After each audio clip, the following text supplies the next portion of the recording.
नमस्कार विद्यार्थी मित्रांनो, विद्या निकेतन अकॅडमीमध्ये तुमचं स्वागत. मी कैलास सर. आज तुम्हाला आंतरराष्ट्रीय संघटना यामध्ये IMF आणि WBचा जो ग्रुप आहे याबद्दल माहिती समजावून सांगणार आहे. ही लेक्चर सिरीज तुम्हाला राज्यसेवा ग्रुप बी, ग्रुप सी या एक्झामसाठी उपयुक्त असेल. खरं तर या एक्झाम संदर्भात असलेलं स्वरूप आणि त्याच्या टॉपिकवरती असलेलं वेटेज यासाठी मी स्वतंत्र लेक्चर सिरीज बनवेल. पण आज आपण जास्त करून या आंतरराष्ट्रीय संघटना ज्या आहेत त्या संघटनांबद्दल विशेष चर्चा करणार आहोत.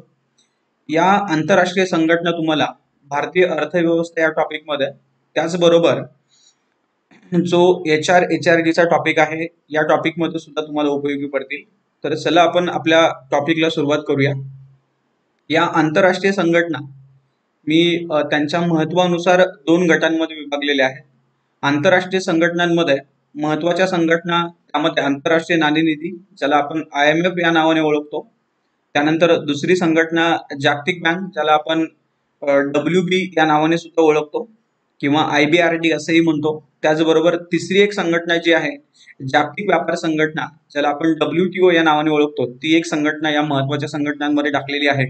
आणि इतर संघटनांमध्ये SAARC, BIMSTEC, BBIN, ASEAN, APEC, OPEC, European union, BRICS आणि ग्रुप जे आहेत G5, G7, G20 अशा पद्धतीच्या ज्या संघटना आहेत त्या संघटनांची माहिती आपण या ठिकाणी समजावून घेणार आहे. खरं या संघटना का महत्वाच्या असतात? जसं आज तुम्ही कोरोनामध्ये जे काही प्रश्न निर्माण झाले आणि या प्रश्नामध्ये सारखीच WHO ची संघटना आहे म्हणजे वर्ल्ड हेल्थ ऑर्गनायझेशन, या संघटनेबद्दल तुम्ही नेहमी ऐकत असता की जेणेकरून काय होतं की जे आंतरराष्ट्रीय स्तरावरती व्यापार चाललेले असतात, ज्या घडामोडी घडत असतात याच्यावरती कोणाचं तरी नियंत्रण नसावं यासाठी या संघटना ज्या आहेत ते काम करत असतात. आणि मग अशा पद्धतीने या संघटना ज्या आहेत ज्या अगदी सुरुवातीला स्थापन झालेल्या आहेत आणि आपलं महत्व जे आहे त्या जागतिक स्तरावरती आजही टिकून ठेवलेलं आहे, यासाठी या संघटना आपल्याला पाहणं गरजेचं आहे. या संघटना पाहत असताना यावरती नेमके आयोगाने विचारलेले प्रश्न काय आहेत किंवा आपला अँगल नेमका काय असावा यासाठी बघा की काय काय करणं गरजेचं आहे. तर त्याची पार्श्वभूमी पाहणं गरजेचं आहे. पार्श्वभूमीमध्ये नेमकं काय येतं की ती संघटना जी आहे ती कशी स्थापन झाली किंवा त्याची कारणं काय होती. कारण कोणतीही संघटना स्थापन होण्यामागे काही कारणं असतात, ती कारणं आपण शोधली पाहिजे, त्याची पार्श्वभूमी आपण समजावून घेतली पाहिजे. त्यानंतर त्याची स्थापना नेमकी कधी झाली, त्याचं डेट असेल, त्याची साल असेल, ते या ठिकाणी समजावून घेतलं पाहिजे. त्यानंतर ती संघटना स्थापन झाल्यानंतर त्याची रचना कशी आहे, कामकाज कसं चालतं, त्यानंतर त्याचा जो कोण अध्यक्ष असेल तो सध्याचा अध्यक्ष, पहिला अध्यक्ष, त्यानंतर मधला जास्त काळासाठी राहिलेला अध्यक्ष किंवा महिला अध्यक्ष, अशा पद्धतीचे प्रश्न या अध्यक्ष संदर्भात विचारले जातात, तो एक टॉपिक. त्यानंतर त्याचं मुख्यालय कुठं आहे, कार्यालय कुठं आहे आणि सगळ्यात महत्वाचं म्हणजे ती संघटना स्थापन का झालेली आहे, त्याचं कार्य काय आहे, हा एक टॉपिक त्यामध्ये कव्हर करणं गरजेचं आहे. म्हणजेच काय की कोणतीही संघटना ज्यावेळी तुम्ही कव्हर करणार आहात त्यावेळी हे समोर टॉपिक तुम्ही जर समोर ठेवले तर त्या टॉपिक संदर्भात, त्या संघटने संदर्भात आलेला प्रश्न तुम्हाला नक्की कव्हर करता येईल. या दृष्टिकोनातून हा टॉपिक आपण कव्हर करणार आहे. या लेक्चर सिरीज मध्ये जास्त करून या संघटनांकडे आपला फोकस असेल. पण त्यामध्ये आजच्या लेक्चर सिरीज मध्ये मी तुम्हाला आंतरराष्ट्रीय नाणेनिधी म्हणजेच IMF ही संघटना, त्याचबरोबर जागतिक बँक जी IBRD किंवा WB जी म्हणूया आपण, त्या बँकेचा गट जो आहे तो या ठिकाणी समजावून सांगणार आहे. आणि पुढच्या लेक्चरमध्ये आपण जागतिक व्यापार संघटना ज्याला आपण WTO असं म्हणतोय, ती संघटना आपण त्या ठिकाणी पाहणार. खरं या तिन्ही संघटना यांची स्थापना जी आहे ती एकाच वेळी होणार होती, पण त्यातली WTO नंतर झालेली आहे ही आपण पुढे पुढे गेल्यानंतर आपल्याला समजेलच, त्याकडेच आपण चाललेलो आहे. बघा यामध्ये जसं मी तुम्हाला सांगितलं की या 3 संघटनांची पार्श्वभूमी काय आहे. कोणत्या 3 संघटना? एक आहे IMF, त्यानंतर दुसरं आहे WB आणि तिसरं आहे WTO. या 3 संघटनांची पार्श्वभूमी नेमकी काय आहे? तर यामध्ये तुम्हाला माहिती असेल की दुसरं महायुद्ध, या दुसऱ्या महायुद्धामुळे काय झालं की या जागतिक अर्थव्यवस्थेचं मोठ्या प्रमाणात नुकसान झालं. दुसऱ्या महायुद्धाचा कालखंडही तुम्हाला माहित असेल, 1939 पासून साधारणतः 1945-46 हा कालखंड दुसऱ्या महायुद्धाचा मानला जातो. आणि मग या कालखंडामध्ये काय झालं की जे जे देश या युद्धामध्ये अडकलेले आहेत त्यांना प्रत्यक्ष मोठ्या प्रमाणात अर्थव्यवस्थेला फटका बसला. पण जे देश याच्यामध्ये अडकलेले नाहीयेत, युद्धामध्ये सहभागी नाहीयेत, त्यांच्याही अर्थव्यवस्थेवरती अप्रत्यक्षरित्या परिणाम व्हायला लागले. आणि मग यामुळे काय झालं की जागतिक स्तरावरती जो आपला व्यापार चालू होता, बहुपक्षीय व्यापार, तो मोठ्या प्रमाणात विस्कळीत झाला. आणि व्यापार विस्कळीत झाल्यानंतर काय होतं हे तुम्ही आता करोनाच्या युगामध्ये पाहत असालच की काय होतंय की वस्तूंच्या किमती वाढायला लागतात किंवा आयात निर्यात ही मोठ्या प्रमाणात कमी होते आणि मग अशा पद्धतीनं एकंदरीत काय होते की लोकांच्या जीवनावरती याचा परिणाम व्हायला लागतो आणि मग असं होऊ नये किंवा याचा परिणाम कमी व्हावा यासाठी जागतिक स्तरावरती थोडीशी हालचाल सुरू झाली आणि मग याच्यातूनच 1944 मध्ये अर्थव्यवस्थेच्या पुनर्रचनेबरोबर विकसनशील राष्ट्रांच्या अर्थव्यवस्थेच्या पुनर्रचनेची गरज भासू लागली. याच्यामध्ये तुम्हाला देशांचा गट माहिती असेल की यामध्ये काही देश जे आहेत ते विकसित देश मानले जातात, त्यानंतर दुसरे देश जे आहेत ते विकसनशील मानले जातात आणि अगदी शेवटचा गट जो आहे त्याला अल्प विकसित मानलं जातं. हे नावं जी आहेत ती अर्थव्यवस्था शिकताना तुम्हाला माहिती पाहिजे. विकसित त्यांना आपण डेव्हलप कंट्री असं म्हणतोय की याच्यामध्ये अमेरिका असेल किंवा काही पाश्चिमात्य राष्ट्र जे आहेत, ऑस्ट्रेलिया जे आहे ते विकसित राष्ट्रांमध्ये सहभागी होतात किंवा भारत आणि चीन असेल, पाकिस्तान असेल असे देश जे आहेत ते विकसित देशांमध्ये सहभागी होतात आणि अल्पविकसित मध्ये अगदीच अति मागास जे आहेत की ज्या काही आफ्रिकन कंट्री आहेत या अल्पविकसित मध्ये जातात. मग यामध्ये मात्र काय झालं होतं की 1944 मध्ये ही संपूर्ण अर्थव्यवस्था जी आहे ती याची पुनर्रचना व्हायला पाहिजे. शिवाय विकसनशील राष्ट्रांच्या अर्थव्यवस्थेमध्ये सुद्धा काय व्हायला पाहिजे की गतिशीलता यायला पाहिजे. यासाठी एकंदरीत एकत्रित येऊन विचार करण्याचं ठरलं आणि यासाठीच काय झालं की 44 देश जे आहेत ते ब्रिटन वूड, त्यामध्ये भारत सुद्धा होता. न्यू हॅम्पशायर जे USA मधलं ठिकाण आहे या ठिकाणी संयुक्त राष्ट्र चलनविषयक आणि वित्तीय परिषद भरली होती. या ठिकाणी ते एकत्र आले. बघा यामध्ये कोणते प्रश्न लपलेले आहेत, कारण ऑब्जेक्टिव्ह साठी बारकावा खूप महत्वाचा असतो. अगदी छोट्या बिटामध्ये विचारले जातात. याचा विचार करण्यासाठी किती देश एकत्र आले? 44 देश एकत्र आले होते. ठिकाण आहे Bretton Wood, New Hampshire USA आणि त्यामध्ये भारत सुद्धा सहभागी आहे. आणि या ठिकाणी कोण एकत्र आलं होतं, कोणती परिषद होती, तर संयुक्त राष्ट्र चलनविषयक वित्तीय परिषद याच्या माध्यमातून ते एकत्र आले.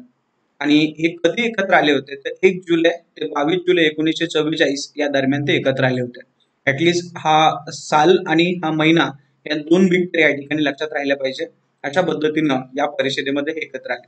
या परिषदेमध्ये एकत्र का आले होते याची पार्श्वभूमी तुम्हाला वरती सांगितलीच. विशेषतः त्यांनी 3 मुद्द्यांवरती या ठिकाणी चर्चा केली.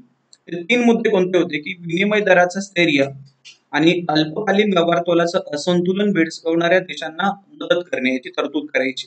विनिमय दराचं स्थैर्य, विनिमय दर म्हणजेच काय की जे तुमचं चलन आहे, देवाणघेवाण आहे, यामध्ये स्थिरता निर्माण होणं गरजेचं आहे. आणि शिवाय अल्पकालीन, अल्पकालीन म्हणजे कमी कालाचं व्यवहार तोलाचं असंतुलन जे आहे, व्यवहार तोल आहे balance of payment, balance of trade, याच्यामध्ये काय करायचं आहे की याची जी भीती असते देशांना, या संदर्भात काय करायचं, देशांना मदत करायची, याची तरतूद करायची. त्यानंतर दुसरा पॉइंट होता की विकासासाठी भांडवलाची उपलब्धता. कारण काय होतं की विकास करायचा असेल, डेव्हलपमेंट करायची असेल तर मोठ्या प्रमाणात भांडवल लागतं आणि मग हे भांडवल जे आहे ते विशेषतः अल्पविकसित देश असतील, विकसनशील देश असतील यांना मात्र ते सहजासहजी उपलब्ध होत नाही आणि मग तुमच्या देशामध्ये असलेली संसाधनं जी आहेत ती मात्र योग्य प्रमाणात वापरली न गेल्यामुळं देशाचा विकास होत नाही आणि एकंदरीत देशाचा विकास न झाल्यामुळं एकंदरीत सर्व जगावरती याचा परिणाम होत असतो. आणि म्हणून काय करायचं की विकासासाठी भांडवलाची उपलब्धता करून द्यायची. आणि तिसरा एक पॉइंट याच्यामध्ये चर्चेसाठी घेतला होता तो म्हणजेच कोणता की एवढं सगळं झाल्यानंतर वस्तूंच्या व्यापारातील अडथळे दूर करण्यासाठी काही उपाययोजना करायची. वस्तूंच्या व्यापारातील अडथळे म्हणजेच काय की तुमच्या देशाच्या सीमा ज्या आहेत त्या तुमच्या हातामध्ये असतात.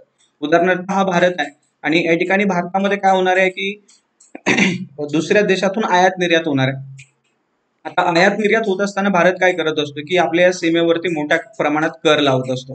हा कर या वस्तूंसाठी एक प्रकारे अडथळा ठरतो आणि मग हा अडथळा ठरल्यामुळे काय होतं की त्या वस्तूंची आयात निर्यात जी नॅचरल व्हायला पाहिजे ती होत नाही. अडथळा कशा पद्धतीने ठरतो की एखादी वस्तू उदाहरणार्थ दुसरा देश भारतामध्ये आणून 10 रुपयाला विकायचं ठरवतोय, कारण त्याला ती 8 रुपयाला बनलेली, तो त्याचा नफा त्याच्यामध्ये ऍड करतोय आणि ती भारतामध्ये आणून 10 रुपयाला विकायचं ठरवतोय.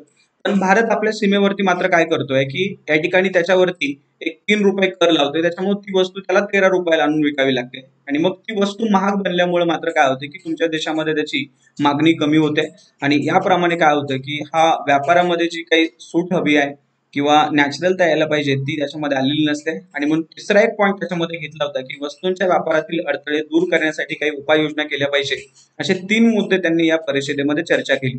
आणि मग इथून पुढे काय झालं की या 3 मुद्द्यांच्या आधारे त्यांनी 3 संस्था स्थापन करण्याचा निर्णय घेतला.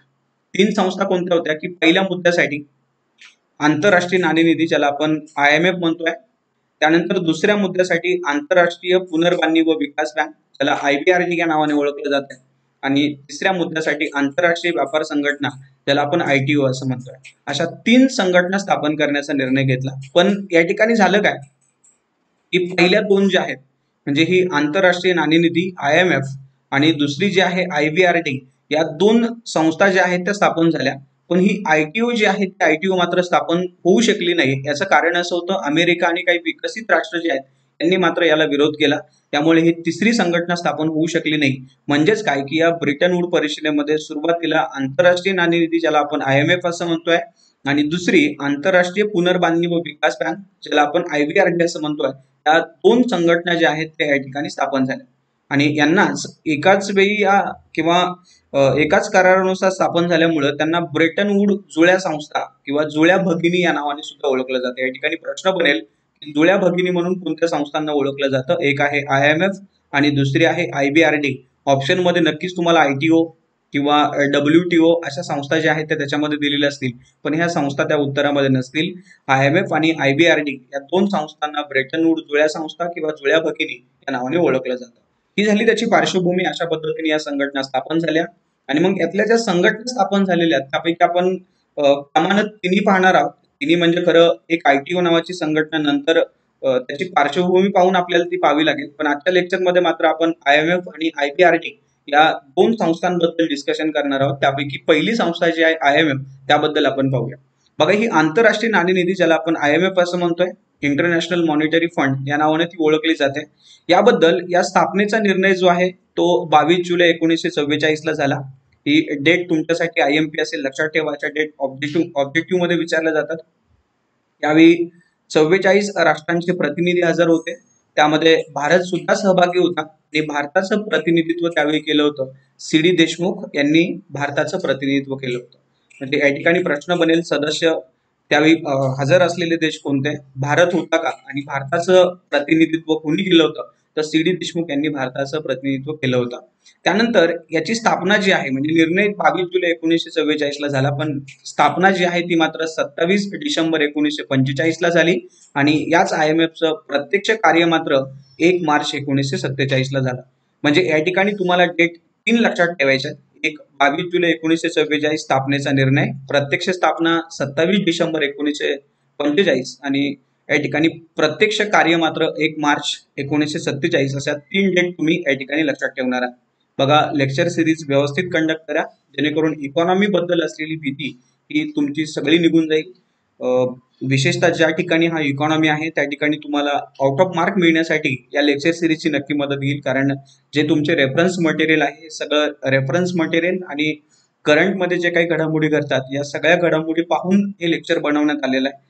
त्यासाठी जे सांगतो, जे व्ह्यू सांगतोय ते थोडेसे समजावून घ्या आणि या पद्धतीने तो टॉपिक जो आहे तो कव्हर करा. या IMFचं मुख्यालय जे आहे ते वॉशिंग्टन DC या ठिकाणी आहे. असे मुख्यालया संदर्भात सुद्धा काही वेळा प्रश्न येतात. थोडं प्रश्नांची संख्या अशा कमी असते, पण तरीही जर प्रश्न विचारलाच तर तो थोडा आपल्याला सांगता आला पाहिजे. याचं मुख्यालय जे आहे ते वॉशिंग्टन DC या ठिकाणी आहे.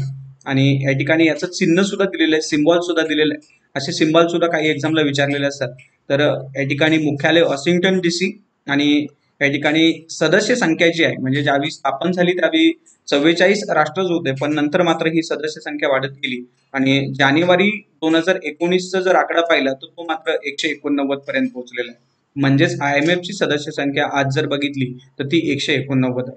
आता ही जी आकडेवारी दिलेली आहे ही जर बदललीच तर थोडीशी तुम्ही चालू घडामोडीशी त्याला संबंध लावून ती अपडेट करायला पाहिजे. पण मी जी सांगतोय ती 2019 संदर्भात आहे. 2000 आताही जरी बघितलं, आज मी ज्यावेळी लेक्चर रेकॉर्ड करतोय त्यावेळी सुद्धा त्याची संख्या जी आहे ती 189 एवढीच आहे.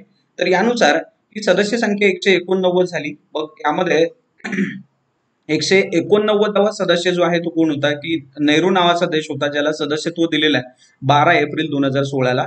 आणि 188वा देश जो आहे तो दक्षिण सुदान, ज्याची डेट आहे 18 एप्रिल 2012. आता एखाद्या देशाला सदस्य द्यायचं झालं तर ते कसं दिलं जाते, की जे आता सदस्य देश आहेत या सदस्य देशांच्या बहुमताने. आता या ठिकाणी हा बहुमत शब्द जो आहे तो महत्वाचा आहे, कारण या ठिकाणी स्पर्धा परीक्षांमध्ये शब्द काय वापरला जाईल, एकमत असा वापरला जाईल आणि दुसरा बहुमत असा वापरला जाईल.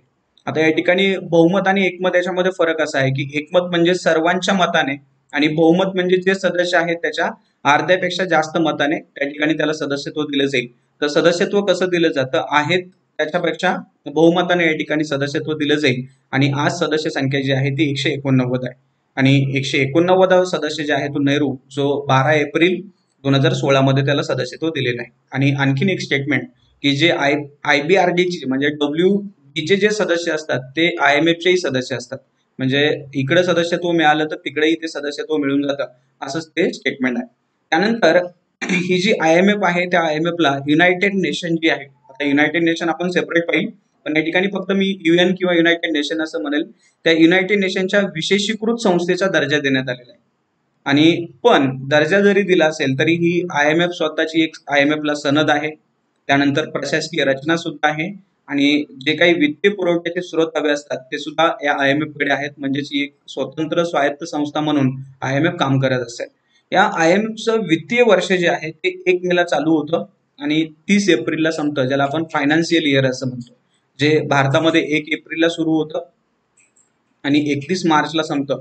तेच वित्तीय वर्ष जे आहे ते IMF संदर्भात कधी आहे, 1 मे ते 30 एप्रिल अशा पद्धतीने ही वित्तीय वर्ष आहे. या वित्तीय वर्षा संदर्भात तुम्हाला नक्की प्रश्न विचारला जाईल. IMF असेल किंवा WB असेल किंवा भारतामधल्या बँका असतील किंवा भारताचं वर्ष असेल, अशा पद्धतीचे प्रश्न जे आहेत ते वारंवार येत असतात. तर ज्यावेळी सगळ्या संस्था किंवा सगळा टॉपिक शिकून होईल त्यावेळी मात्र मी तुम्हाला एकत्र करून सांगेल. पण या ठिकाणी IMFचं सध्या मात्र एवढं लक्षात ठेवा की वित्तीय वर्ष जे आहे ते 1 मे सुरू होतं आणि 30 एप्रिलला संपतं. हे IMFचं वित्तीय वर्ष आहे. त्यानंतर त्याच्या पुढे ही IMF का स्थापन करण्यात आली आहे किंवा उद्दिष्ट काय आहेत त्याची किंवा काम काय करते, तर या ठिकाणी चलनविषयक सहकार्यास प्रोत्साहन देणं. जे सदस्य देश आहेत त्यांच्या चलनविषयक सहकार्यांना प्रोत्साहन द्यायचं. त्यानंतर जागतिक स्तरावर विनिमय दर स्थैर्य राखण्यास प्रोत्साहन द्यायचं. विनिमय दर म्हणजे जी काही देवाणघेवाण होणार आहे त्या देवाणघेवाणीमध्ये हा विनिमय दर जो आहे तो स्थिर राहायला पाहिजे. त्यानंतर चलनाच्या विनिमयावरील बंधनं कमी करणे किंवा नष्ट करणे. आता चलनाच्या विनिमय म्हणजेच काय की उदाहरणार्थ भारताचं रुपया आणि अमेरिकेचा डॉलर याच्यामध्ये होत काय असते की जी देवाणघेवाण होत असते ही देवाणघेवाण काय झाली पाहिजे की कोणत्याही बंधनाशिवाय झाली पाहिजे, बंधन मुक्त झाली पाहिजे. म्हणजे या ठिकाणी डॉलर आणि रुपया यामध्ये $1 बरोबर किती रुपये अशा पद्धतीने हे मार्केट ठरवेल, अशा पद्धतीने ही देवाणघेवाण झाली पाहिजे. म्हणजे यावरती सरकारनं कोणतीही बंधने टाकली नाही पाहिजे. जसे की आज बघता तुम्ही की $1 म्हणजे जवळपास 70च्या आसपास कुठेतरी आपला रुपया असतो. आणि मग जर याच्यावरती सरकारनं बंधने टाकली तर तो कमी किंवा जास्त होऊ शकतो. असं होऊ नये असा एक प्रयत्न या IMF कडून केला जातो.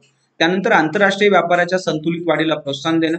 सदस्य राष्ट्रांना तात्पुरतं व्यवहार तोलाचं म्हणजे जे BOPचं असंतुलन निर्माण होत असतं यासाठी त्यांना अल्पकालीन कर्ज देणं यासाठी सुद्धा IMF काम करत असते.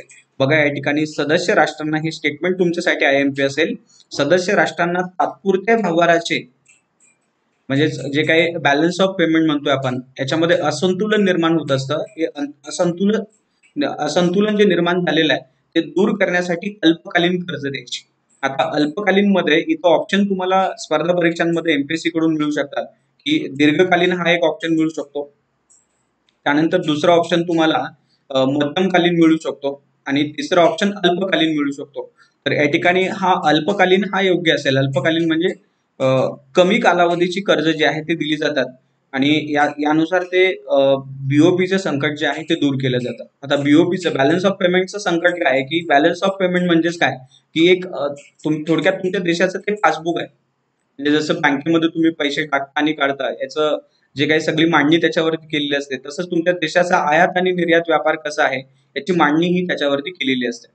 आणि मग याच्यामध्ये जर असंतुलन निर्माण झालं म्हणजेच काय की आयातच मोठ्या प्रमाणात होतीये पण निर्यात वाढत नाहीये आणि मग यावेळी तो देश संकटात येत असतो. असं संकट दूर करण्यासाठी त्याला अल्पकालीन कर्ज देणं याचं काम सुद्धा ही IMF करत असते. आणि त्या देशांना किंवा अर्थव्यवस्थेला एकंदरीत काय करायचं की धोरणात्मक सल्ला द्यायचा. म्हणजे त्या संदर्भात भविष्यामध्ये काय होऊ शकतं किंवा तुमची इकॉनॉमी या पद्धतीने तुम्ही ग्रो जर केली तर त्याच्यावरती अशी संकट येऊ शकतात किंवा अशा पद्धतीचे तुम्ही डिसिजन घ्या, असे सल्ले जे आहेत ते IMF कडून दिले जातात.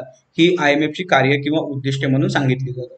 त्यानंतर ही जी IMF चालते त्यामध्ये सर्वोच्च संस्था म्हणून किंवा सर्वोच्च बॉडी म्हणून एक बोर्ड ऑफ गव्हर्नरचं मंडळ आहे किंवा गव्हर्नरचं मंडळ या ठिकाणी काम करत असतं. आणि हे मंडळ बनतं कसं किंवा गव्हर्नरचं मंडळ बनतं कसं, तर प्रत्येक सदस्य राष्ट्र यावरती एक गव्हर्नर म्हणून आणि एक पर्यायी गव्हर्नर म्हणून अशा दोन व्यक्तींची नेमणूक त्यावरती करत असते. प्रत्येक सदस्य राष्ट्र एक गव्हर्नर म्हणून आणि एक पर्यायी गव्हर्नर म्हणून यावरती नेमणूक करते आणि यांच्या मार्फत हे गव्हर्नर मंडळ बनत असतं. आणि हीच IMF ची सर्वोच्च निर्णय घेणारी संस्था आहे किंवा सर्वोच्च बॉडी आहे. भारतासंदर्भात जर विचार केला तर भारताचे गव्हर्नर म्हणजे या गव्हर्नर यासाठी भारताचे जे केंद्रीय वित्त मंत्री जे आहेत ते गव्हर्नर म्हणून नेतृत्व करतात आणि हे जे पर्यायी गव्हर्नर म्हणून आहेत ते मात्र RBIचे गव्हर्नर या ठिकाणी पर्यायी गव्हर्नर म्हणून काम करत असतात. म्हणजे बघा, परत एकदा व्यवस्थित समजावून घ्या ते स्टेटमेंट की गव्हर्नर म्हणून कोण काम करतं किंवा गव्हर्नर म्हणून कोण प्रतिनिधित्व करतं, तर केंद्रीय वित्त मंत्री गव्हर्नर म्हणून काम करतील आणि पर्यायी गव्हर्नर म्हणून RBIचे जे गव्हर्नर आहेत ते त्या ठिकाणी पर्यायी गव्हर्नर म्हणून काम करतील. आणि या पद्धतीने ही सर्वोच्च निर्णय घेणारी बॉडी जी आहे ज्याला आपण गव्हर्नर मंडळ म्हणतोय, त्या पद्धतीने हे गव्हर्नर मंडळ बनेल. यांची बैठक सर्वसाधारण वर्षातून एकदा होते, पण ही वर्षातून एकदा बैठक होते त्या पद्धतीने कामकाज चालतं. पण यांच्या मदतीसाठी IMF मध्ये एक कार्यकारी संचालक मंडळ बनवलेलं आहे ज्याच्यामध्ये मात्र 24 सदस्य असतात आणि हे 24 सदस्य सर्व देशांचं प्रतिनिधित्व करतात. या पद्धतीने ही IMF चालते. याशिवाय IMF मध्ये आणखीन काय आहे तर आंतरराष्ट्रीय मौद्रिक व वित्तीय समिती, ज्याला IMFC या नावाने सुद्धा ओळखलं जातं, त्यामध्ये सुद्धा 24 सदस्य आहेत. ही सुद्धा त्या ठिकाणी मदत करत असते. 1974चा विचार केला तर त्या ठिकाणी एक विकास समिती सुद्धा स्थापन झाली होती ज्यामध्ये एकूण 25 सदस्य आहेत. अशा पद्धतीने ही IMF ची रचना, IMF ची बॉडी या ठिकाणी काम करत असते आणि निर्णय घेत असते. हे पण या ठिकाणी महत्वाचं आहे. त्यानंतर त्याच्या पुढे बघा, या IMFच्या अध्यक्ष म्हणून कोण काम करत आहे तर फ्रान्सची व्यक्ती आहे ज्यांचं नाव आहे क्रिस्टीन लिगार्ड. हे त्या ठिकाणी काम करत आहेत. 5 जुलै 2011ला त्यांची नेमणूक झाली होती आणि पुन्हा त्यांची पुनर्नियुक्ती 5 जुलै 2016ला झाली आणि आता सध्याही त्यांच्याकडेच हे अध्यक्षपद आहे. विशेषतः हे अध्यक्षपद परंपरेनं युरोपियन लोकांकडेच असतं. हाही एक या ठिकाणी महत्वाचा पॉइंट आहे. आणि मग या अध्यक्ष संदर्भात काय काय पाहायला पाहिजे तर पहिले अध्यक्ष पाहायला पाहिजे. दुसरा पॉइंट की आतापर्यंत अध्यक्ष कोण होऊन गेलेला आहे, हा विशेषतः MPSC मेन्सचा क्वेश्चन असू शकतो, हे एक कव्हर करायला पाहिजे. आणि विशेषतः महिलांनी जर काही काम केलं असेल तर हे एक बघायला पाहिजे. आणि इतर संघटना संदर्भात काही भारताचं नेतृत्व जर असेल तर ते पण या ठिकाणी पाहायला पाहिजे. कारण जसं भारतामध्ये रघुराम राजन जे आहेत ते IMFच्या ज्या समित्या आहेत त्या समित्यांवरती बऱ्याच वेळा त्यांनी प्रतिनिधित्व म्हणून काम सुद्धा केलेलं आहे. की ज्यावेळी ते RBIचे गव्हर्नर म्हणून आले होते त्यावेळी तिकडे त्यांनी अगोदर काम केलं होतं. किंवा आताही जरी या ठिकाणी नसतील, शक्तिकांत दास या ठिकाणी आता सध्या काम करतायत, पण सध्या ते IMF मध्ये खूप महत्वाच्या पदावरती काम करतायत. तर असा भारताचा व्यक्ती एखादा त्या ठिकाणी असेल तर असेही प्रश्न त्या ठिकाणी विचारले जातात. सध्या ते काही अध्यक्ष पदावरती नाही आहेत. सध्या अध्यक्ष म्हणून या ठिकाणी क्रिस्टीन लिगार्ड म्हणून काम करतात. 2011 पासून त्या ठिकाणी त्यांची नेमणूक झालेली आहे. त्यांच्या संदर्भात थोडीशी माहिती या ठिकाणी दिलेली आहे, जी विकिपीडिया देते आहे ती थोडीशी महत्वाची लक्षात ठेवा. त्यांचा जन्म कुठं झालेला आहे, त्यानंतर त्यांचं एज्युकेशन आणि त्यांनी एक बुक लिहिलेलं आहे, त्या संदर्भात थोडीशी माहिती लक्षात ठेवा. त्यानंतर या अध्यक्षांसंदर्भात आतापर्यंतचे अध्यक्ष याबद्दल मी थोडक्यात माहिती देतो, बाकी थोडीशी तुम्ही पाहून घ्या. की या IMFचे पहिले अध्यक्ष म्हणून कुणी काम केलं, ज्यांची नेमणूक 1946 मध्ये झाली होती, त्यांचं नाव आहे कॅम्बली वुड. यांनी या ठिकाणी पहिले अध्यक्ष म्हणून काम केलं होतं. या ठिकाणी पहिले अध्यक्ष म्हणून काम केलं आणि त्यांचं कार्यकाल जो आहे तो 1951 मध्ये संपला. हे पहिले म्हणजे हे IMP. त्यानंतर दुसरी व्यक्ती एक तुम्ही लक्षात ठेवा, या ठिकाणी दुसऱ्या व्यक्तीची माहिती थोडीफार देण्यात आलेली आहे. त्यानंतर आणखीन बाकी तुम्ही वाचून घ्या. फक्त या ठिकाणी महिला म्हणून ज्या सध्याच्या काम करतात ज्यांची पुनर्नियुक्ती झालेली आहे त्या महिला एक लक्षात ठेवा.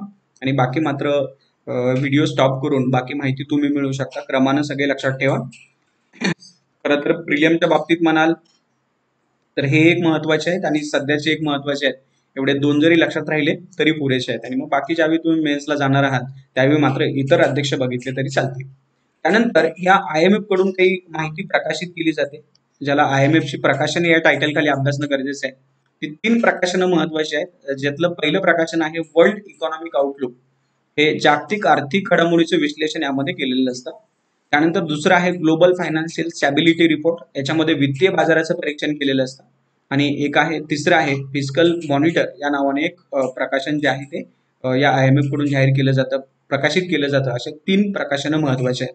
यामधला हा वर्ल्ड इकॉनॉमिक आउटलुक जे आहे ते एकदा UPSCच्या प्रिलियम मध्ये विचारलं गेलं होतं. एमपीएससी मध्ये सुद्धा असे प्रश्न जे आहेत ते विचारले जातात यासाठी महत्वाचं आहे. तर ही IMF ची 3 प्रकाशनं जी आहेत ती महत्वाची आहेत. त्यानंतर ही IMF ची काही देशांना मदत करत असते, त्यासाठी IMF ला भांडवल पाहिजे, कॅपिटल पाहिजे. हे IMF कडे कॅपिटल कुठून येतं? तर जे काही सदस्य राष्ट्र आहेत ते सदस्य राष्ट्र याला मदत करत असतात. शिवाय सदस्य राष्ट्रांना काही कोटा ठरवून दिलेला असतो आणि या कोट्यानुसार त्या IMF कडे काही जे काही भांडवल बनतं, कॅपिटल बनतं, हेच IMF चे भांडवलाचे स्रोत मानले जातात. या ठिकाणी आणखीन प्रश्न तुम्हाला विचारतील की देशांना जो कोटा ठरवून दिलेला असतो, तो कोटा नेमका कसा ठरवला जातो? तर हा कोटा ठरवण्यासाठी त्या देशाचं जागतिक अर्थव्यवस्थेतील तुलनात्मक आकारमान बघितलं जातं आणि यानुसार हा कोटा जो आहे तो ठरवला जातो. विशेषतः हा कोटा ठरवण्यासाठी 4 बाबींचा अभ्यास केला जातो आणि त्याची सरासरी काढली जाते. या 4 बाबी कोणत्या? अशा पद्धतीचा प्रश्न तुम्हाला विचारू शकतात. तर त्यातली पहिली बाब आहे त्या देशाचा जीडीपी आणि हा जीडीपी मोजण्यासाठी त्याचा बाजारी दर आणि त्या चलनाचा क्रय शक्तीच्या समानतेचा दर याचा एकत्रित वापर करून त्या देशाचा जीडीपी पाहिला जाईल. आता बाजारी दर काय असतो आणि क्रय शक्तीच्या समानतेचा दर काय असतो हे जसं जसं तुम्ही इकॉनॉमी अभ्यासात पुढे पुढे जाल तसं तुम्हाला ते समजेल. त्यानंतर त्या देशासंदर्भात असलेला खुलेपणा म्हणजे त्याची अर्थव्यवस्था ओपन किती केलेली आहे, ग्लोबलायझेशन किती झालेलं आहे. त्यानंतर तिसरा मुद्दा अभ्यासला जातो आर्थिक चलक्षमता किती आहे आणि चौथा आहे की त्या देशाकडे आंतरराष्ट्रीय चलनसाठा किती आहे. अशा पद्धतीने या 4 मुद्द्यांचा एकत्रित अभ्यास करून त्याची सरासरी काढली जाते आणि यानुसार त्या देशाचा कोटा ठरवला जातो. आणि यानुसार हा जो कोटा आहे त्या कोट्यानुसार जो काही पैसा ठेवायचा आहे किंवा जी काही रक्कम कॅपिटल त्या IMF कडे द्यायचं आहे, तर यासाठी बघा की तो कोटा पूर्ण करण्यासाठी हे पर्याय त्या संबंधित देशाला असतात. एकूण रकमेपैकी 25% रक्कम जी आहे ती SDRच्या स्वरूपात किंवा स्वीकार्य चलनांच्या स्वरूपात ठेवता येते. स्वीकार्य चलन विशेषतः डॉलर आहे, युरो आहे, येन आहे किंवा पाऊंड आहे. या चलनांच्या स्वरूपात 25% रक्कम ठेवावी लागते आणि राहिलेली 75% रक्कम ज्या देशाला ती रक्कम ठेवायची आहे त्या स्वतःचं चलन जे आहे त्या चलनाच्या स्वरूपात ठेवली तरी चालते. म्हणजे सपोज भारत आहे तर भारत रुपयाच्या स्वरूपात ही 75% रक्कम आपली पूर्ण करू शकतो. हा एक ऑब्जेक्टिव्ह पॉईंट या ठिकाणी महत्वाचा आहे. आता हाच कोटा जर भारतासंदर्भात बघितला तर भारताची यामध्ये पर्सेंटेज किती आहे, ती वाढत कशी गेली, कमी कशी होत गेली, याची थोडीशी पार्श्वभूमी या ठिकाणी आपल्याला माहिती पाहिजे. अगदी सुरुवातीला भारताचा विचार केला तर भारताचा कोटा हा 5.2% इतका होता, जो आजच्या कोट्यापेक्षाही जास्त आहे. आणि त्यावेळी भारत हा 5व्या क्रमांकावरती होता. विशेषतः त्यावेळी भारत या संचालक मंडळामध्ये सदस्य म्हणून काम करत होता. यामध्ये मात्र वेळोवेळी सुधारणा होत गेल्या आणि यामध्ये जशा सुधारणा होत गेल्या तसं काही वेळा भारताचा क्रमांक कमी पण होत गेलेला. आता सतत कमी होत गेलेला नाही, काही वेळा तो वाढलेला पण आहे. असेही स्टेटमेंट त्यामध्ये महत्वाचे असतात. अलीकडील सुधारणा जर बघितल्या तर एक होती 2008ची आणि दुसरी आहे 2010ची. जी 8ची सुधारणा 11 मध्ये अंमलात आली होती आणि जी 10ची 14वी सुधारणा होती जी 16 मध्ये अंमलात आली. यानुसार भारतासंदर्भात काय बदल झाला बघा की 8ची सुधारणा जी 2011 मध्ये अंमलात आली होती यानुसार भारताचं पर्सेंटेज जे आहे ते 2.442% इतकं होतं, जो भारताचा क्रमांक 11वा होता. आणि नंतरच्या सुधारणेमध्ये मात्र 2016ला त्याचं पर्सेंटेज 2.78% गेलं आणि हा क्रमांक आणखीन कमी होऊन म्हणजे 11चा 8वा क्रमांक म्हणजे वाढला. थोडक्यात वाढला म्हणजे काय झालं की पहिल्या क्रमांकाकडे थोडंसं भारतानं धाव घेतली म्हणूया आपण या ठिकाणी आणि भारत हा 8व्या क्रमांकावरती पोहोचला. पण या ठिकाणी जर अमेरिकेचा विचार केला किंवा सर्वात वरती जर बघितलं तर त्या ठिकाणी मात्र अमेरिका आहे आणि हे पर्सेंटेज अमेरिकेचं आहे 17.60%. आणि अशा पद्धतीने हा कोटा हा प्रकार सुद्धा या ठिकाणी तुम्ही लक्षात ठेवणं अपेक्षित आहे. त्यानंतर या कोटा जो आहे त्या कोट्याचा उपयोग काय होतो, तर जे काही निर्णय घ्यायचे असतात त्या संदर्भात मताधिकार जो आहे तो कोट्यानुसार तुम्हाला मिळतो. म्हणजे जेवढा कोटा जास्त तेवढा मताधिकार जास्त. आणि यानंतर जे काही मदत करणार असते त्या मदतीमध्ये जे काही तुम्हाला वित्त पुरवठा होणार असतो, जेवढा कोटा जास्त तेवढं मदत तुम्हाला जास्त होईल. अशा 2 गोष्टींसाठी या कोट्याचा उपयोग होतो.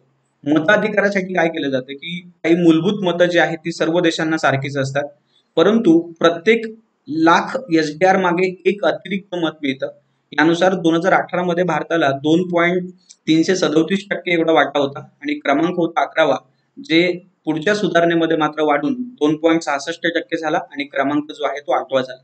म्हणजे दोन्हीकडे मतांच्या बाबतीत सुद्धा भारताचा क्रमांक सारखाच आहे. थोडंसं पर्सेंटेज मध्ये फरक आहे, तेवढा मात्र पाहून घ्या. आणि सर्वात जास्त मध्ये मात्र या ठिकाणी तिथेही अमेरिका आहे आणि इथं सुद्धा अमेरिकाच आहे. या ठिकाणी अमेरिकेचा मताधिकार किंवा त्याचा वाटा जो आहे तो 16.66% इतका आहे. आणि वित्त पुरवठ्यानुसार काय होतं की जेवढी अमाऊंट जास्त असेल, जेवढा कोटा जास्त असेल, तेवढी त्या देशाला मदत जास्त होत असते, हा कोट्याचा फायदा होत असतो. त्यानुसार आणखीन बघा की हा भारत आणि IMF यांचे आणखी इतर संबंध कसे आहेत की 2018ला या ठिकाणी भारतावरती IMFचं कर्ज होतं $5.8 बिलियन एवढं. 2004 मध्ये भारत आणि IMF यांनी पुणे या ठिकाणी एक संस्था स्थापन केली होती, ज्या संस्थेचं नाव होतं राष्ट्रीय बँक प्रबंधक संस्था. या नावाने एक संस्था स्थापन झाली होती. ही संस्था काय करणार होती तर अर्थशास्त्र आणि संबंधित प्रशिक्षण या संदर्भात प्रशिक्षण देणार होती. अर्थशास्त्र व संबंधित प्रशिक्षण या संदर्भात एक प्रशिक्षण देणारी संस्था. त्याचबरोबर आणखीन IMF मध्ये भारताचं प्रतिनिधित्व एक कार्यकारी निर्देशक करतो. हाच निर्देशक भारताबरोबर आणखीन बांगलादेश, त्याचबरोबर भूतान, नेपाळ आणि श्रीलंका यांचंही प्रतिनिधित्व करतो. हे सुद्धा महत्वाचं आहे. बघा या ठिकाणी दोन प्रश्न महत्वाचे बनतील. खरं तर कर्ज वगैरे जास्त करून विचारलं जात नाही. या ठिकाणी पुणे या ठिकाणी असलेली संस्था तुम्हाला विचारतील. त्यानंतर IMF मध्ये भारताचं प्रतिनिधित्व करणारा जो कार्यकारी निर्देशक आहे तो अजून कोणत्या देशाचं प्रतिनिधित्व करतो असा प्रश्न विचारतील. तर तिथे लक्षात ठेवा बांगलादेश, भूतान, नेपाळ आणि श्रीलंका यांचंही तो प्रतिनिधित्व करतो. ही बीट महत्वाची आहे. त्यानंतर जे पाठीमाग समजावून सांगण्यामध्ये आलं होतं की SDR. आता हे SDR म्हणजेच काय आहे या संदर्भात एका STI ला प्रश्न आला होता की SDR ला कागदी सोनं असंही म्हणतात, हे स्टेटमेंट बरोबर आहे का? तर बघूया आपण SDR बद्दल माहिती. SDR या शब्दाचा अर्थ आहे स्पेशल ड्रॉइंग राईट्स या नावाने त्यांना ओळखलं जातं. SDR चा फुल फॉर्म आहे स्पेशल ड्रॉइंग राईट्स या नावानं या SDR ला ओळखलं जातं.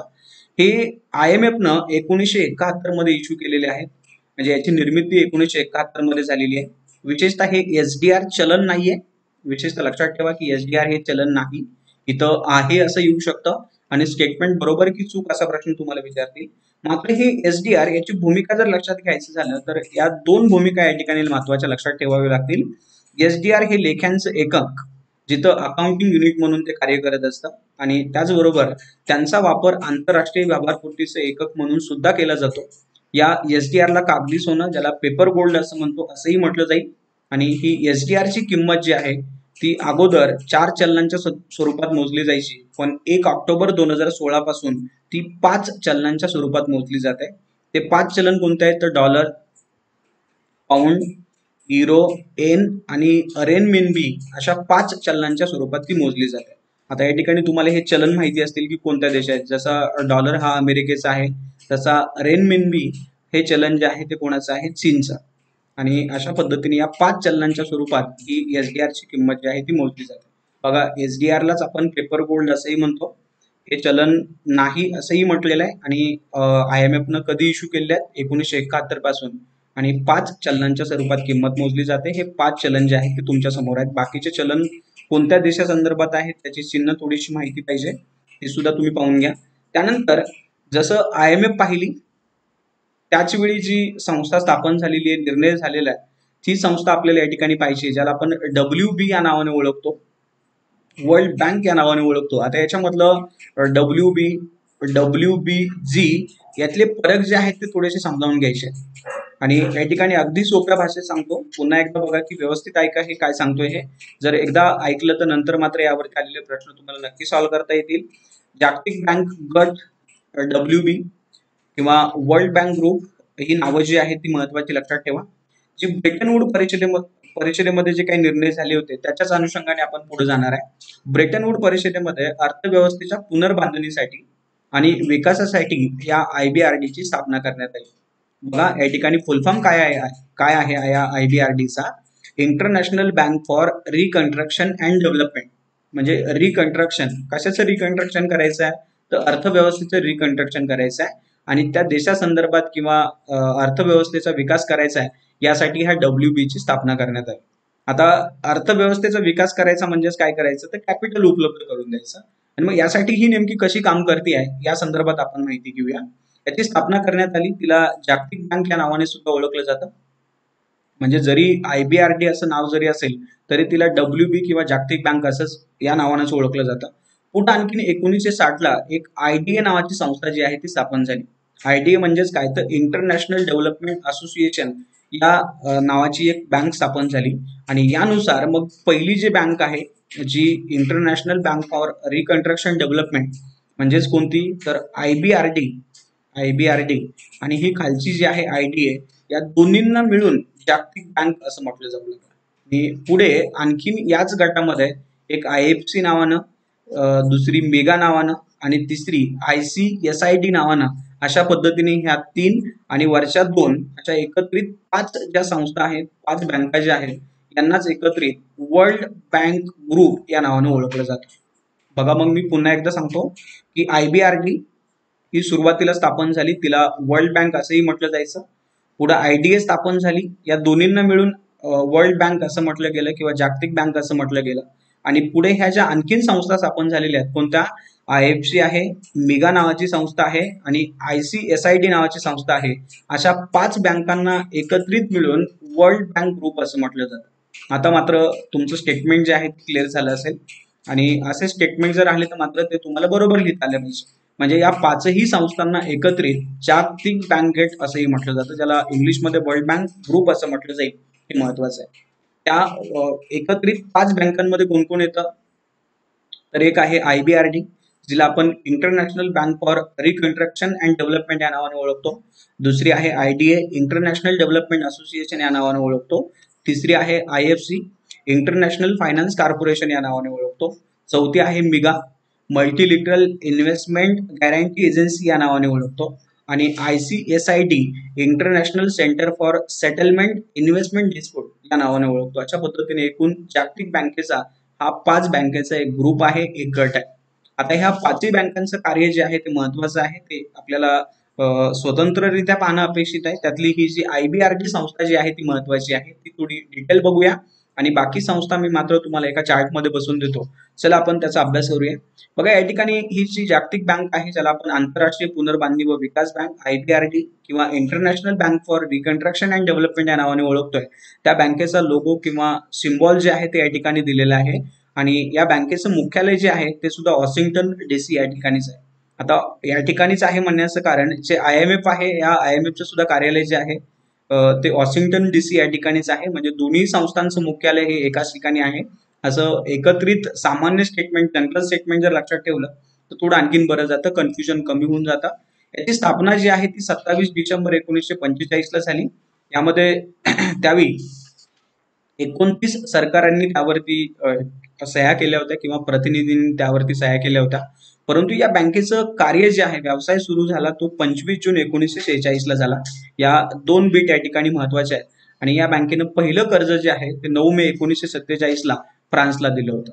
आता बऱ्याच वेळा पुढचा प्रश्न आणखीन मनामध्ये येतो की प्रश्न हा असतो की कर्ज नेमकं किती दिलं, तर अशा पद्धतीचा अभ्यास हा काही कामाचा नाहीये. अशा पद्धतीने जर तुम्ही अभ्यासाला रूप दिलं तर मला वाटतं की तुम्ही अधिकारी नाही तर माझे अधिकारी बनण्याच्या लायकीचे बनून जातात. तर असं काही करू नका. जेवढं सांगतोय तेवढं लक्षात ठेवा. जर सपोज किती कर्ज दिलं अशा संदर्भात काही जर स्टेटमेंट आलं की सपोज एवढे एवढे अब्ज रुपये किंवा एवढे एवढे लाख रुपये कर्ज दिलं, तर ते सरळ सरळ स्टेटमेंट बरोबर मानलं तरी चालतं. असेच लोक जे आहेत किंवा अशा पद्धतीने पेपर सोडवायला तुम्ही शिकले तर नक्की तुम्हाला मार्क मिळून जातात. त्याच्या पुढे बघा की याचं मुख्यालय मी पाठीमागे सांगितल्याप्रमाणे वॉशिंग्टन DC या ठिकाणी आहे. सदस्य संख्या जानेवारीमध्ये 189 एवढी होती 2019च्या दरम्यान. त्यानंतर IMFचं सदस्य मिळालं की IBRDचंही सदस्यत्व देश बनतो. त्यानंतर IMFचं सदस्य गेल्यावर मात्र IBRDचं सदस्य कायम राहतं, म्हणजे ते सदस्य मात्र जात नाही. हे 2 स्टेटमेंट एकत्रित लक्षात ठेवा. म्हणजे IMFचं सदस्यत्व मिळालं की तो IBRDचाही सदस्य बनतो, पण जर IMFचं सदस्य गेलं तर मात्र IBRDचं सदस्यत्व कायम राहतं किंवा ते मात्र जात नाही. हे स्टेटमेंट महत्वाचं आहे. या ठिकाणी भारत हा IBRDचा संस्थापक सदस्य आहे. संस्थापक म्हणजेच काय की ज्यावेळी त्या IBRDची स्थापना झाली त्यावेळीच भारत सदस्य बनला आणि यानुसार आजही भारत हा IBRDचा सदस्य आहे. त्यानंतर संयुक्त राष्ट्राच्या विशेषीकृत संस्थेचा दर्जा सुद्धा या IBRDला आहे. जसा IMF ला आहे तसा यालाही आहे. आणि याचं वित्तीय वर्ष मात्र थोडंसं IMF पेक्षा वेगळं आहे, जे 1 जुलैला सुरू होतं आणि 30 जूनला संपतं. म्हणजे दोन्हीचं वेगळं आहे. तिथं मी तुम्हाला ते सांगितलं होतं, इथं 1 जुलै ते 30 जून असं लक्षात ठेवा. त्यानंतर त्याच्या पुढे बघा या IBRDची रचना कशी आहे. इथे एक बोर्ड ऑफ गव्हर्नर्स असतं, जे या IBRD संदर्भात अंतिम निर्णय घेणारे किंवा अंतिम निर्णय घेणारी एक संस्था आहे. यामध्ये प्रत्येक देशाचा एक प्रतिनिधी या ठिकाणी नेमलेला असतो, प्रतिनिधी काम करतो. शक्यतो जो सदस्य राष्ट्र असतील, या सदस्य राष्ट्राचा जो वित्त मंत्री असेल किंवा जो विकास मंत्री असेल तो या ठिकाणी प्रतिनिधी म्हणून काम करत असतो. आणि या ठिकाणी जे काही कार्यकारी संचालक मंडळ जे आहे, जे दैनंदिन कामासाठी नेमलेलं आहे, याच्यामध्ये मात्र 25 सदस्य असतात आणि ते सर्व देशांचं प्रतिनिधित्व करत असतात. या 25 देशांमध्ये मात्र नेमत असताना 5+20 असे 2 आकडे लक्षात ठेवा.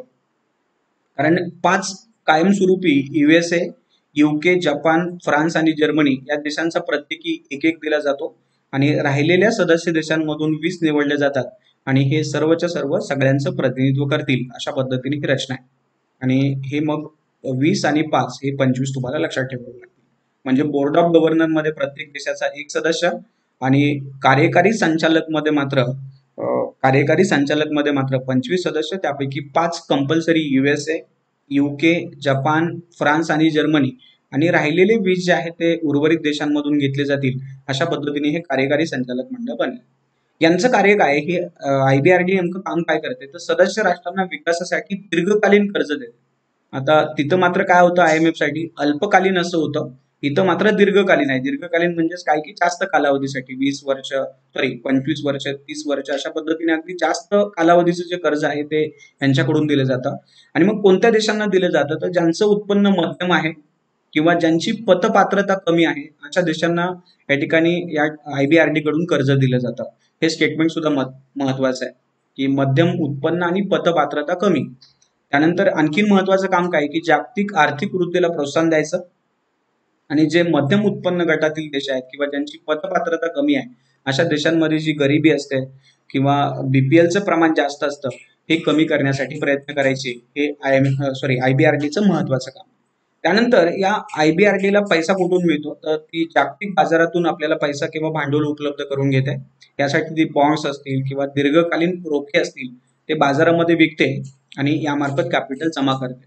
हे जे रोखे असतील त्या मध्यवर्ती बँका सुद्धा घेऊ शकतात किंवा विमा कंपन्या घेऊ शकतात किंवा खाजगी व्यक्तीला जर घ्यायचे असतील तर ते सुद्धा घेऊ शकतात. यामार्फत ही IBRD आपलं कॅपिटल किंवा भांडवल जे आहे ते जमा करते. या IBRD करून काही प्रकाशनं किंवा काही अहवाल जाहीर केले जातात. त्यामध्ये महत्वाचे अहवाल आहेत जागतिक विकास अहवाल, जो सर्व देशांच्या आर्थिक विकासाबद्दल सर्वसमावेशक माहिती त्यामध्ये दिलेली असते. हा पहिला अहवाल खूप महत्वाचा आहे. तुम्ही ज्यावेळी वाचता की भारताची इकॉनॉमी एवढ्या नंबरला आहे किंवा चीनचा क्रमांक वरती गेला, जपान खाली गेला, फ्रान्सची इकॉनॉमी भारतापेक्षा कमी झाली, जास्त झाली, अशा पद्धतीचे सगळे स्टेटमेंट हे या IBRD मार्फतच जाहीर केले जातात आणि ते महत्वाचे मानले जातात. त्यानंतर एखाद्या देशामध्ये व्यवसाय करण्यासाठी परिस्थिती कशी आहे, ज्याला is of doing business report असं म्हटलं जातं, हा रिपोर्ट सुद्धा या IBRD कडूनच जाहीर केला जातो. म्हणजे त्या संबंधित देशामध्ये कायदे कसे आहेत किंवा टॅक्सची रचना कशी आहे किंवा आणखीन काय ही सुलभता कशी आहे यानुसार संबंधित देशाला रँक दिली जाते आणि मग यानुसार जे इन्व्हेस्टमेंट करणारे लोक आहेत ते त्या ठिकाणी जाऊन इन्व्हेस्टमेंट करत असतात. यासाठी एक व्यवसाय करणे अहवाल, ज्याला इंग्लिशमध्ये is of doing business report असं म्हटलं जातं, हे रिपोर्ट सुद्धा महत्वाचे आहे. आणि आणखीन एक तिसरा रिपोर्ट आहे आंतरराष्ट्रीय कर्ज सांख्यिकी. अशा पद्धतीची काही प्रकाशनं जी आहेत ती या IBRD कडून जाहीर केली जातात. ही महत्वाची माहिती आहे. आणि मग IBRD बरोबर आणखीन इतर संस्था ज्या आहेत त्या सुद्धा महत्वाच्या आहेत, जी की IDA नावाची एक संस्था आहे, IFC नावाची एक संस्था आहे, मिगा नावाची एक संस्था आहे आणि ICSID नावाची एक संस्था आहे. त्यापैकी IBRD बद्दल आपण माहिती घेतलीच, फक्त थोडक्यात आणखीन एकदा रिपीट करतो की जिला international bank for reconstruction and development या नावाने सुद्धा ओळखलं जातं, जिची स्थापना 1945 मध्ये आहे. सध्या तिचे सदस्य 189 आहे. तिचे ग्राहक कोण असतील, म्हणजे मदत कोणाला करेल, तर मध्यम उत्पन्न आणि जे गरीब देश आहेत किंवा पतपात्रता कमी आहे अशा देशांना ती मदत करेल. आणि या ठिकाणी कर्ज स्वरूपात मदत केली जाते. विशेष नाम मात्र या IBRDला काही नाहीये. त्यानंतर IDA इंटरनॅशनल डेव्हलपमेंट असोसिएशन या नावानं आहे. याची स्थापना 1960 मध्ये झालेली आहे. ज्याचे सदस्य देश आज जर पाहिले तर 173 आहेत. अत्यंत गरीब देश यांना ती मदत करते. इथं मात्र मध्यम, पण इथं मात्र अत्यंत गरीब देशांना मदत करते, जिच्याकडून बिनव्याजी कर्ज दिलं जातं. त्या कर्जाला सॉफ्ट लोन असंही म्हणतात. बघा, लोनचे 2 प्रकार असतात, एक असतं हार्ड लोन आणि दुसरं असतं सॉफ्ट लोन. हार्ड लोन म्हणजेच काय की ज्याच्यावरती मोठ्या प्रमाणात व्याज लावलं जाईल, ज्याच्यावरती मोठ्या प्रमाणात बंधन असतील, अशाला हार्ड लोन असं म्हटलं जातं. आणि ज्याचं व्याज कमी असेल किंवा परतफेडीचा कालावधी जास्त असेल अशांना सॉफ्ट लोन असं म्हटलं जातं. अशा पद्धतीचे हे सॉफ्ट लोन IDA कडून दिलं जातं. आणि म्हणून या बँकेला एक विशेष नाव आहे, त्याचं नाव आहे सॉफ्ट लोन विंडो या नावाने सुद्धा ओळखलं जातं. तुम्हाला विचारतील की वर्ल्ड बँक ग्रुप पैकी सॉफ्ट लोन विंडो म्हणून कोणत्या बँकेला ओळखलं जातं, तर ते कोणाला ओळखलं जातं, IDA या बँकेला ओळखलं जातं. त्यानंतर IFC, international financial corporation, sorry international finance corporation, त्याची स्थापना 1956 मध्ये आहे. सदस्य देश 184. विकसनशील देशातील खाजगी क्षेत्र हे त्यांचे विशेषतः ग्राहक असतील यांना मदत केली जाईल. वाणिज्य कर्ज सुद्धा यांच्याकडून उपलब्ध करून दिले जातात, म्हणजे खाजगी व्यक्ती जे आहेत, भांडवलदार जे आहेत त्यांनाही कर्ज उपलब्ध करून दिली जातात. आणि म्हणून हिला प्रायव्हेट आर्म ऑफ WB या नावाने सुद्धा ओळखलं जातं. या दोन बँकांना विशेषतः दुसरी टोपण नावं आहेत, विशेष नावं आहेत, तर ती मात्र दोन्ही लक्षात ठेवा. त्यानंतर मिगा जी आहे ती मल्टीलिटरल इन्व्हेस्टमेंट गॅरंटी एजन्सी या नावानं काम करते, जिची स्थापना 1988 मध्ये आहे. सदस्य देश 181 आहेत. गुंतवणूकदार आणि कर्जदार यांना ती मदत करत असते. जिला राजकीय जोखीम विमा हा सुद्धा ती पुरवते, हे एक महत्वाचं आहे. आणि ICSID, international centre for settlement investment dispute या नावाने ती काम करते. 1966 मध्ये स्थापना.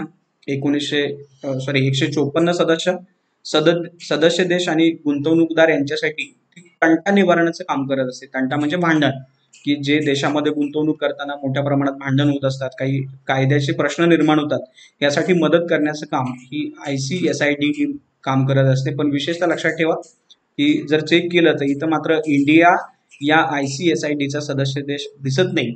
अशा पद्धतीने या महत्वाच्या संस्था. तर आजच्या लेक्चरमध्ये आपण IMF आणि WB संदर्भात ज्या इतर बँका आहेत यांची माहिती घेतली. पुढच्या लेक्चरमध्ये आपण जी WTO आहे त्या संदर्भात माहिती घेणार आहोत. हे लेक्चर तुम्हाला आवडलं असेल तर लाईक करा, तुम्ही शेअर सुद्धा करा, आणि हा आमचा चॅनल जो आहे MPSC इनसाइट हा तुम्ही सबस्क्राईब सुद्धा करा. आणि जर तुमच्या टॉपिक संदर्भात काही प्रश्न असतील तर तुम्ही खाली कमेंट बॉक्समध्ये ते आमच्यापर्यंत पोहोचू शकता. नक्की त्या शंकांचं निरसन केलं जाईल. आणि जर हा कोर्स तुम्हाला परचेस करायचा असेल तर विद्यानिकेतन अकॅडमीला तुम्ही कॉल करू शकता आणि हा कोर्स तुम्ही परचेस करू शकता. या ठिकाणी थांबूया. धन्यवाद.